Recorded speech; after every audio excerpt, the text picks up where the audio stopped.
Mindfulness itu tidak usah selalu olah nafas. Kalau saya mengajarkan mindfulness, itu adalah latihan olah nafasnya. Itu latihan mindfulness yang pakai nafas itu. Yang nafas 4, 7, 9 itu tarik nafas hitungan 4, tarik nafas hitungan 7, buang hitungan 9. Itu latihan mindfulness. Latihan itu. Mindfulness yang sebenarnya adalah hadir di sini saat ini sekarang. Itu mindfulness yang sebenarnya. Itu aja.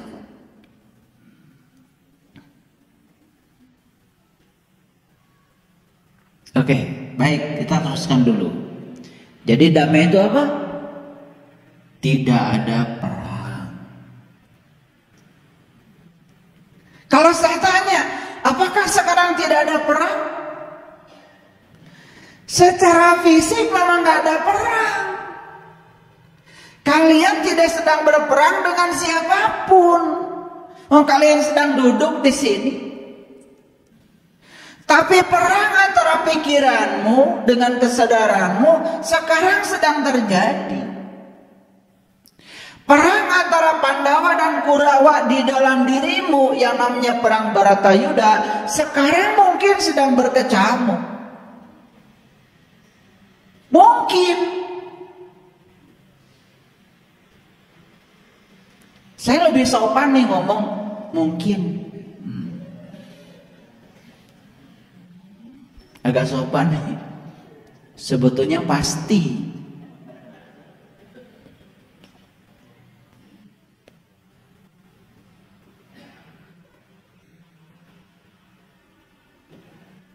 Kan yang paling berbahaya itu adalah perang melawan diri kita sendiri. Itu yang paling berbahaya.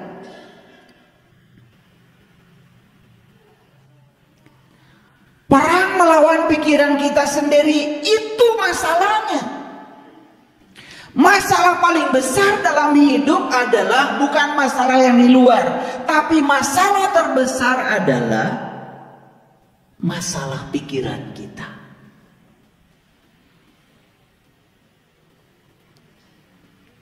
Oke, lanjut dulu.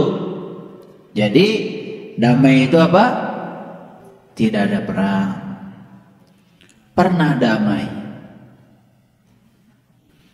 Ini yang lucu.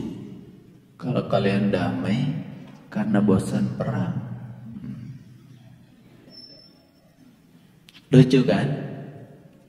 Ya udah, ada jeda dulu. Makanya muncullah judul itu menyelinap di otak saya. Ternyata damai itu adalah jeda antara dua perang. Tapi setidak-tidaknya kalau merasakan jeda itu walaupun sebentar, kan lumayan, pengen lagi. Pengen damai atau pengen perang lagi? Lucu kalau pengen perang terus. Nanti kita bahas. Nah, ini dari sisi etimologi dulu, ya. Rukun, tahu rukun? Rukun tahu? Jangan manggut-manggut. Kalau bilang nggak tahu gini aja, nggak apa-apa. Tahu rukun? Rukun itu selalu antara dua orang yang berbeda. Dan rukun itu tidak selalu terjadi dengan orang yang sama. Paham? Ulangi dulu. Jangan manggut-manggut gini. Sembari nggak ngerti. Rukun itu sebetulnya terjadi antara dua orang yang berbeda. Berbeda, tetapi dia saling pengertian. Itu namanya rukun. Kalau sama, nggak perlu rukun. Betul nggak? Kenapa ada rukun tetangga? Namanya RT. Ini kalimat kata yang dipakai rukun. Karena kita dengan tetangga berbeda. Sarwa mah tidak akan perlu rukun, gak perlu.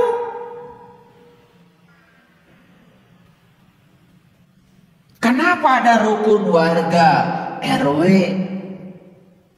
Kata yang dia pakai rukun. Karena rukun itu selalu antara dua pihak yang berbeda. Jangan lupa ya, kita ini satu RT itu beda semua. Betul nggak? Jangan satu RT, satu rumah aja beda semua. Jadi maksud saya, ini kita sudah amnesia dengan itu. Kata rukun aja sudah lupa.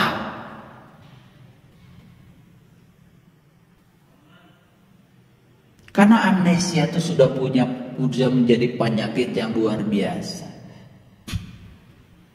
Kan saya bilang kemarin, masih ingat ya kata-kata saya? Laki-laki itu berasal dari planet Mars. Seakan-akan perempuan itu berasal dari planet Venus. Seakan-akan. Kenapa digambarkan begitu oleh John Gray? Karena dia melihat secara fisiologi, secara psikologi, ini dua makhluk yang benar-benar berbeda. Kenapa John Gray bisa mengatakan itu berbeda? Risetnya 15 tahun. Kalian gak pernah riset apa-apa.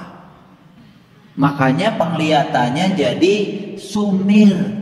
Padahal itu berbeda. Secara fisiologi itu tubuh, fisik. Secara psikologi beda. Digambarkan seperti itu.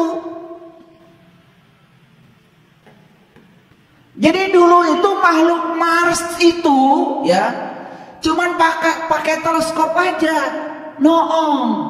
Lihat. Oh, di Venus garilis. Itu dulu. Loh, kok di Venus ada makhluk yang berbeda dengan kami? Kita di sini pakai celana panjang, di sana pakai rok. Itu awalnya begitu.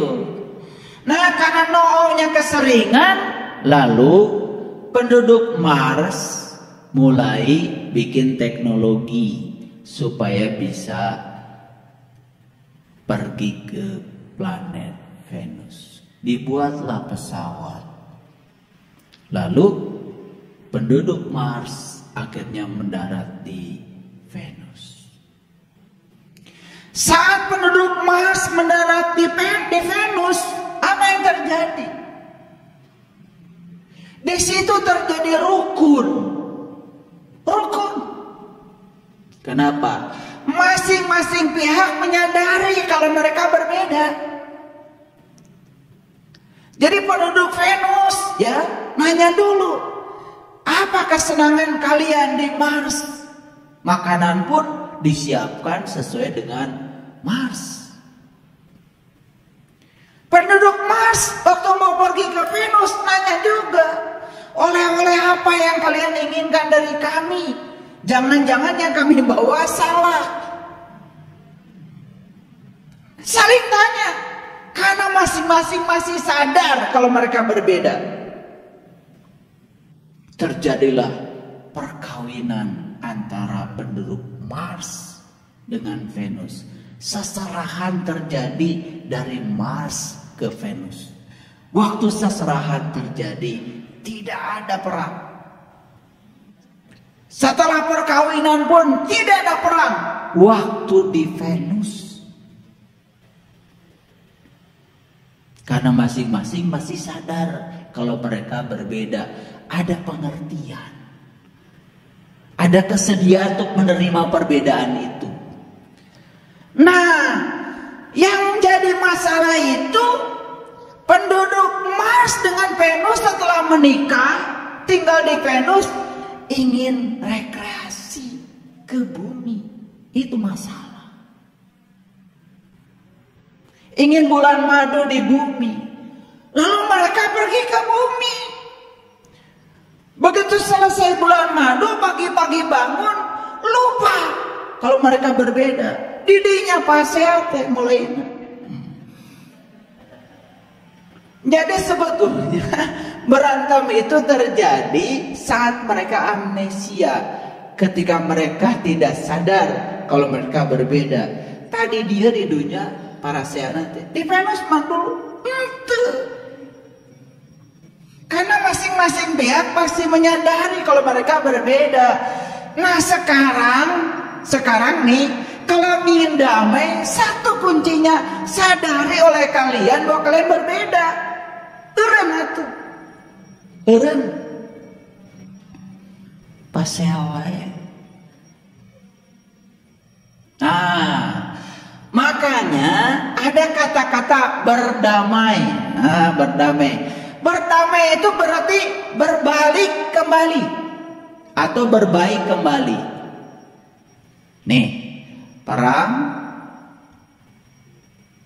damai, perang. Damai, perang, kan gitu? Itu siklus. Tapi memang dua-duanya perlu. Dan gak ada damai kalau gak ada perang mah. Gak ada perang juga kalau gak ada damai. Jadi sebetulnya bisa jadi damai itu dilahirkan oleh perang. Dan perang pun dilahirkan oleh damai. Jadi dua-duanya saling melahirkan. Siapa yang duluan saya juga nggak tahu. Nggak tahu, saya juga nggak tahu. Jangan ditanya. Nah, makanya berdamai berarti berbaik kembali. Berdamai berarti berhenti bermusuhan. Berdamai berarti berunding untuk mendapatkan kesepakatan. Nah, masalahnya adalah kalian itu sulit bersepakat. Itu aja. Makanya panjang jadinya. Nah, ada yang namanya mendamaikan. Ini beda lagi. Kalau mendamaikan tuh mengusahakan agar kedua pihak berbaik kembali. Nah, mendamaikan itu berarti perlu pihak yang ketiga. Ini yang disebut dengan juru damai. Kerjanya adalah mendamaikan. Itu sebabnya hati-hati mencari juru damai. Kalau pasangan suami istri, satu-satunya juru damai menurut John Gray yang bisa dipercaya cuma dua. Satu guru, dua orang tua. Itu aja. Orang tua udah meninggal. Selama masih ada, kalian datang ke rumah.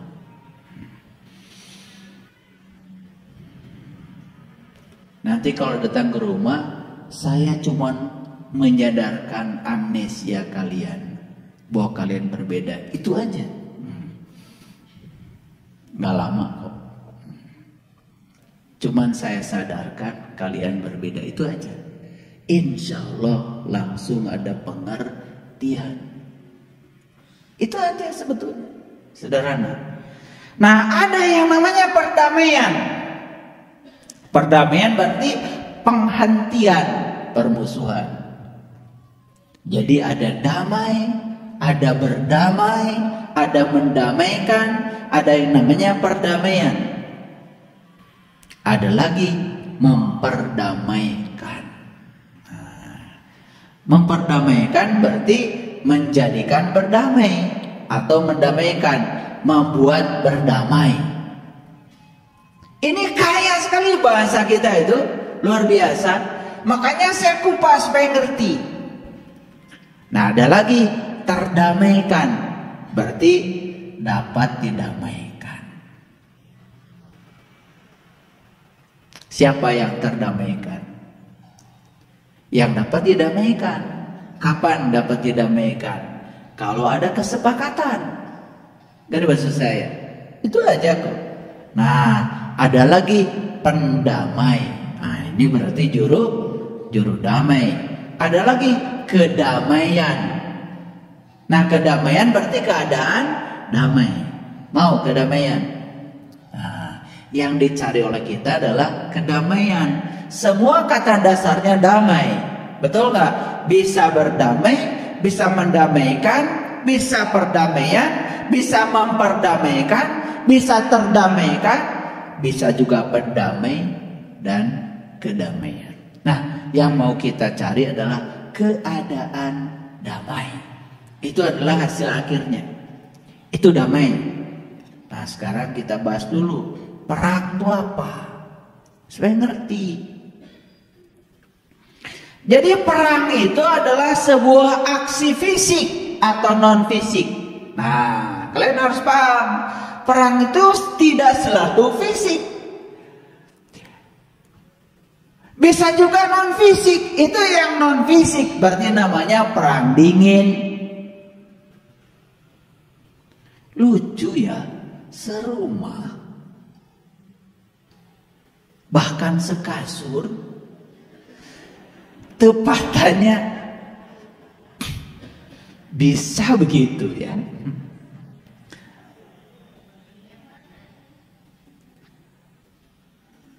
Lucu kalau bagi saya. Saimah, sakasur, bahkan ngobrol-ngobrol acan gitu, patonggong-tonggong, aduh. Jadi ini perang sebetulnya, ini perang dingin namanya itu. Dan perang dingin itu berbahaya. Perang dingin insya Allah dua-duanya rusak. Makanya perang itu adalah sebuah aksi fisik atau non fisik. Ya, awas ya. Jangan perang itu ditafsirkan. Yang saya khawatirkan itu sebetulnya perang yang non fisik. Teka tinggali. Betul nggak? Nah, pasti antara dua kelompok atau dua manusia yang masing-masing melakukan sebuah dominasi yang dipertentangkan. Pasti kalau perang itu ada dominasi. Yang ingin berkuasa pada yang ini, ingin berkuasa pada yang ini. Dua-duanya ingin saling berkuasa. Ketika dua-duanya saling ingin berkuasa, di situ perang terjadi.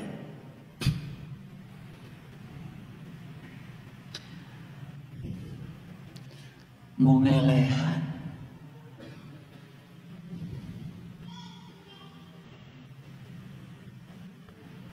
Ngerti perang sekarang? Nah, ini saya jelaskan dulu ya. Nah, di era modern ini ya, perang itu lebih mengarah pada superioritas. Ya, ada negara yang merasa dirinya superior. Ada negara yang inferior. Yang superior menindas pada yang inferior. Itu urusan itu nggak saya bahas di sini, karena saya tidak mau bicara itu. Itu mau urusan para panggedela di negeri ini.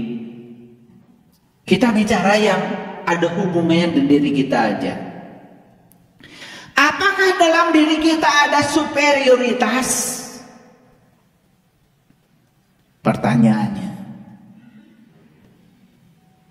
Mungkin ada. Siapa? Pikiran terlalu superior, kesadaran inferior. Maka kesadaran akan terus dijajah oleh yang namanya pikiran. Ketika itu terjadi, konflik dalam diri tidak bisa dihindari lagi.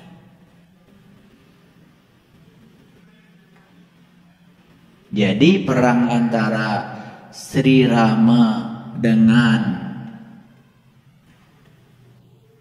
Rahwana kan sebetulnya memperebutkan kesadaran, memperebutkan Dewi Sinta.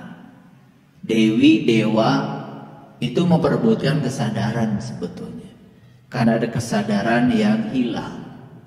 Karena kesadarannya Rama hilang, dicuri oleh Rahwana. Di situ kan muncul Hanuman, sang guru sejati, ya toh, sebagai juru damai yang akan mengembalikan kesadaran kepada Sri Rama. Kan ceritanya seperti itu. Oke, kita lanjut dulu. Nah, jadi pertentangan itu terjadi karena masing-masing pihak merasa sebagai superior. Nah, itu yang selama ini disebut diri palsu kita, yang disebut dengan ego.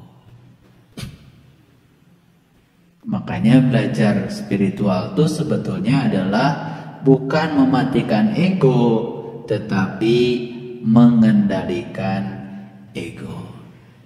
Nah, sekarang kita bahas dulu kenapa terjadi perang. Yuk kita bahas.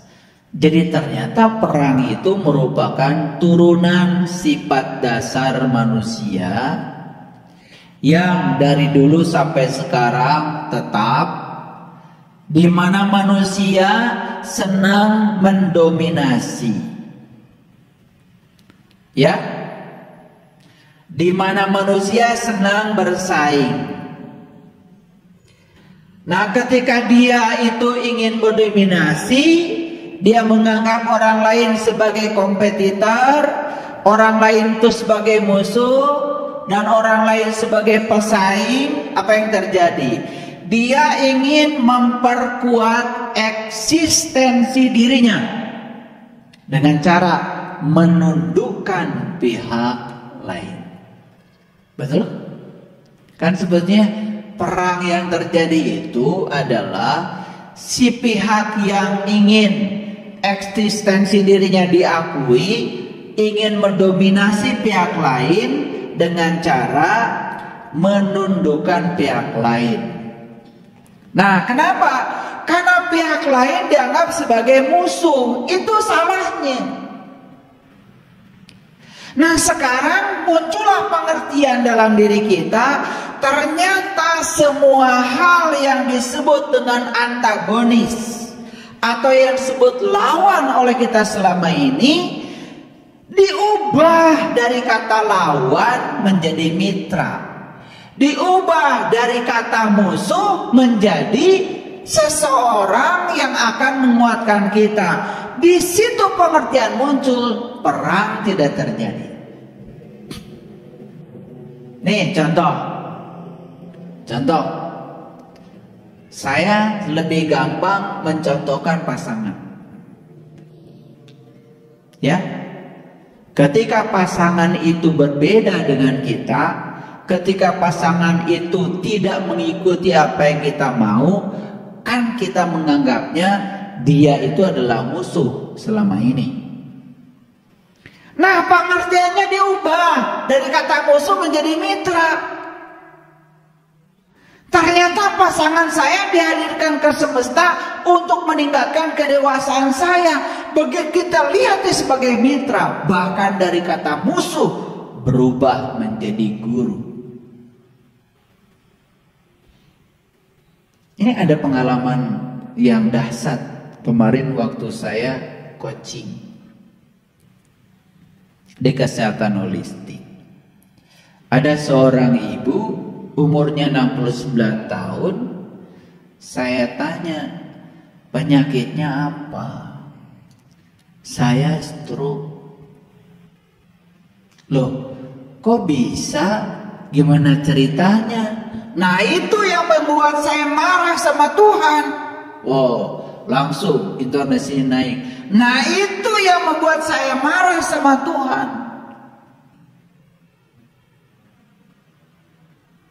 Itu kalimat pertama yang muncul ke saya. Kalimat yang kedua, saya sudah makan sehat, saya vegetarian, saya tidak makan minyak, saya tidak makan daging, tetapi Tuhan kasih saya stroke.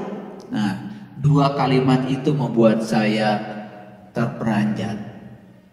Satu, saya marah sama Tuhan. Yang kedua, saya stroke dikasih Tuhan.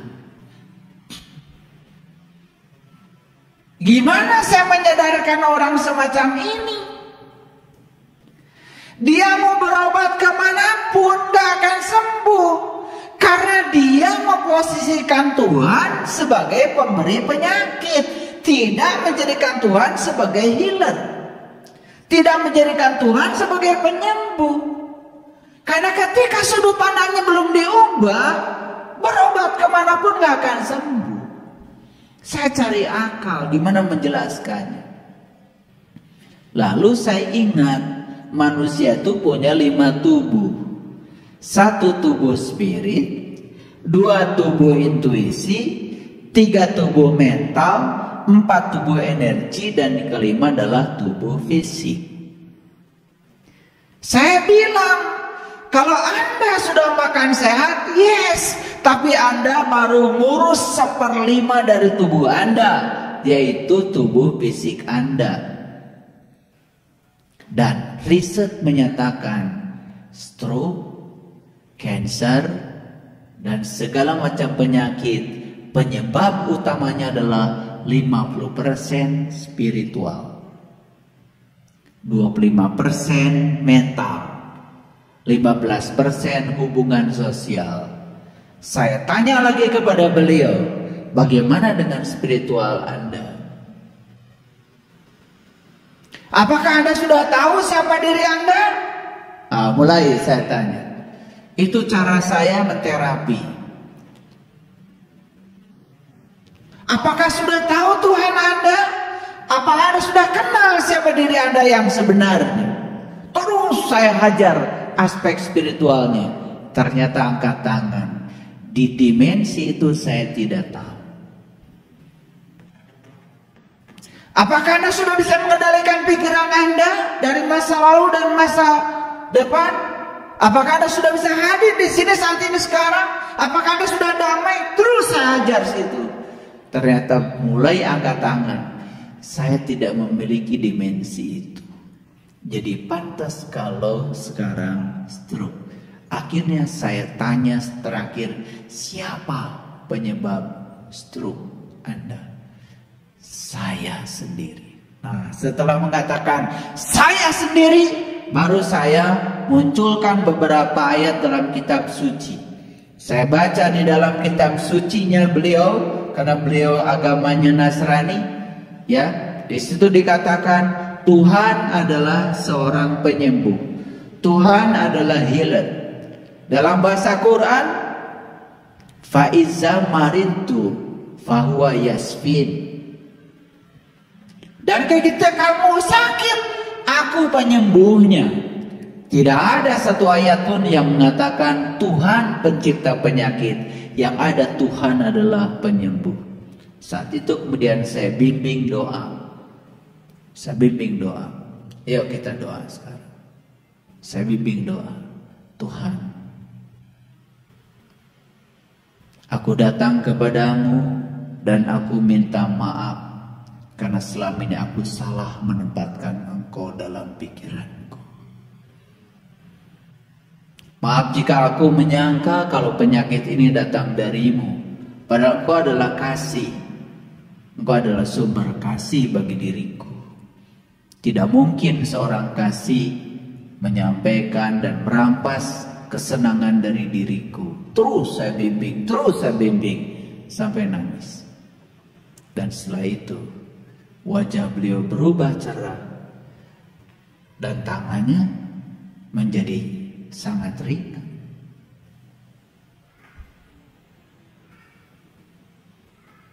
Tuhan mau diposisikan apa oleh kita, terserah kita.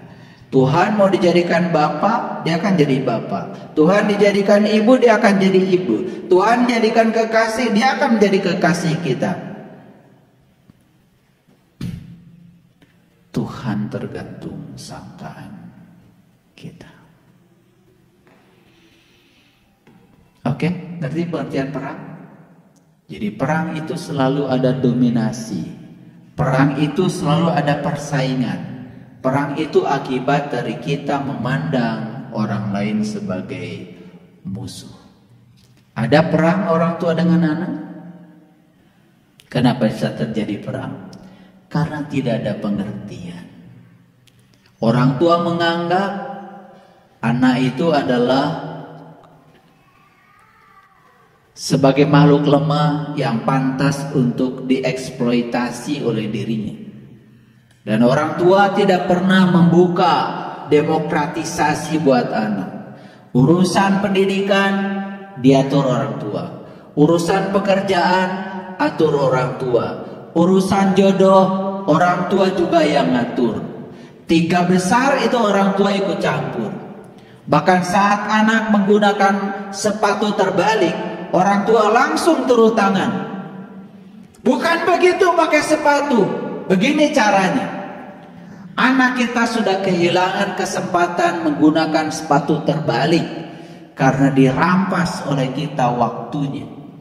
Padahal biarkan dia pernah menggunakan kaos kaki terbalik, biarkan dia pernah menggunakan baju terbalik, biarkan dia pernah mengalami itu.